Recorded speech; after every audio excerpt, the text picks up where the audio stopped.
the crops next summer. It's hotter next summer than it is now, so those are my predictions. Again, a little on the frivolous side, but you can make those predictions. Interest rates will go up eventually. Well, no matter what you think, the question is when. Interest rates will go up because what goes down comes up, what goes up must come down. And then last, the tendency of the government to move toward a more, what I would call a more socialist agenda will be a real issue again in 2010, as it has been the last couple of years. So expect more government impact on markets than what we've had.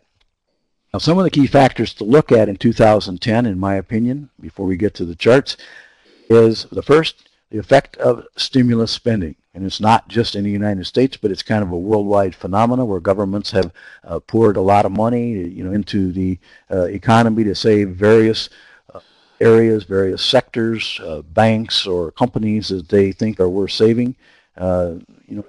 Thousands of words and many opinions about the effect of this. So you can say that no matter what, the government will be heavily involved, heavily intertwined in business and finance in 2010. It's a new phenomena, more or less. We've always had some effect from the government, but pretty much a new phenomena in the last 18 months. The thing now is we don't know how this all will turn out ultimately. What will be the impact on markets? You do know that the American Recovery Act, I believe that's what it's called, it was adopted a year or so ago, was to spend $787 billion to stimulate various segments of the economy. So far, only a third of that money has been spent, and some money has come back, of course, from the banks. But there's been lots of money that's being created and floating around. And it's likely, I don't know, I'm not predicting that there's any segment or any industry, but for example, GMAC got some more funds the other day. It's likely that there might be more stimulus money spent in 2010. Now, is that helping to keep stocks continue to rally? Then what happens when the stimulus money starts to run out? Will we have another clunker program like we did with the cars? It's quite an interesting situation where the government has come into the market and the free market forces, have been overridden or impacted, at least to a certain extent, by the government. One of the articles you might want to read that has covered some of these facts was written by Brandon Jones. It's on in the newsletter on www.TraderPlanet.com, and it covers some of the things in here that I'm talking about here and kind of summarizes what some of the things it could be. Secondly, key area that will be watched in 2010 very carefully, and that is what happens to interest rates. Question, when will the Fed begin tightening? I don't know. I don't know if the Fed knows, and they have ways that they can inject their clout into the markets by several different ways. Some people think that there is a program, the interest program will end in March, and then the rates will start to rise. I don't know. One of the problems that the government has is that it has to refinance trillions of dollars of debt in the next few years, and if they let interest rates rise, well, they're not going to be able to pay off that debt. So there's a real issue back and forth here on interest rates, which will be a key market in the year ahead. After a time, I think that it is likely that interest rates will have to go up. You might recall that I think it was 2001 and 2002, after the tech bubble broke and after 9/11, the government tried to stir up the economy and eased off money, and they eased off so far, in the 10 years, where that led to the easy money, and it became the stock rally, and then we had the housing bubble, a lot of things that emanated from that decision to ease money then. So I don't know for sure how long they want to persist with the easing and how fearful they might be.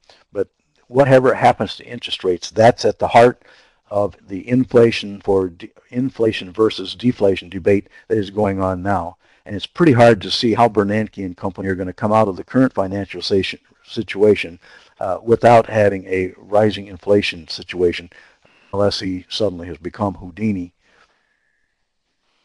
A third, very closely tied to stimulus spending and interest rates and the debt issues and so forth, is what impact all of those things will have on the value of the U.S. dollar. Many expected the dollar would weaken. They had all this new money that was coming out, being created out of thin air, but the dollar surprise in December has cause people to rethink, what's happening. It's still a minor recovery, as I mentioned before when we looked at the chart, but some see that as the first phase, just the first phase of an ongoing bull market for the dollar, because all of the bad news about the dollar is widely known and already priced into the market. So the thinking is it can't get much worse. Then you also have the situation where you look at what's happening with the various countries that use the euro, that there are 3 or 4 or 5 of those that are having some real problems with Greece, Spain, Portugal, and others. So what's the competition to the dollar? Not a lot of choices that you can name that could overcome the dollar as the major currency of the markets and of world trade.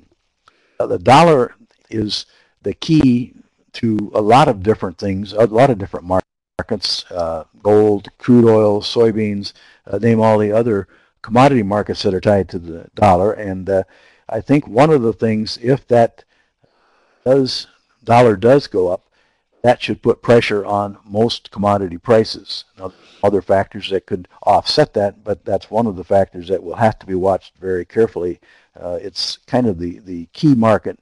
The value of the dollar is kind of the key market of 2010. I think there's also the possibility that we also need to keep an eye on, and that is that there could be a further movement to currency realignment in an effort to use some other currency such as the euro, or recently the Arabs have discussed their own version of the euro to replace the dollar as a world's pricing mechanism and reserve currency. So I think that's a movement worth watching.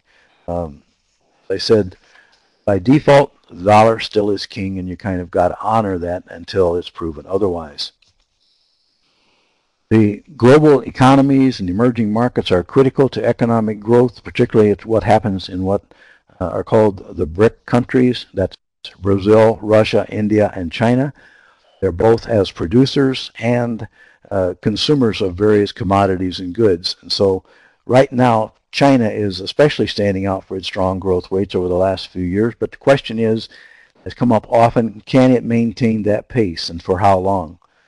China right now buys more cars almost every month than the United States does. So can that continue? Can they keep spurring the economy on there with their own stimulus type programs to keep that going? In the past, it was pretty much a matter of China making what the U.S. wants, and as most products, when you turn them over, you look, it says made in China, but now it's become a matter of what China wants, then we should sell it to them. And so that's kind of what may be a little reverse course in terms of shipping products, because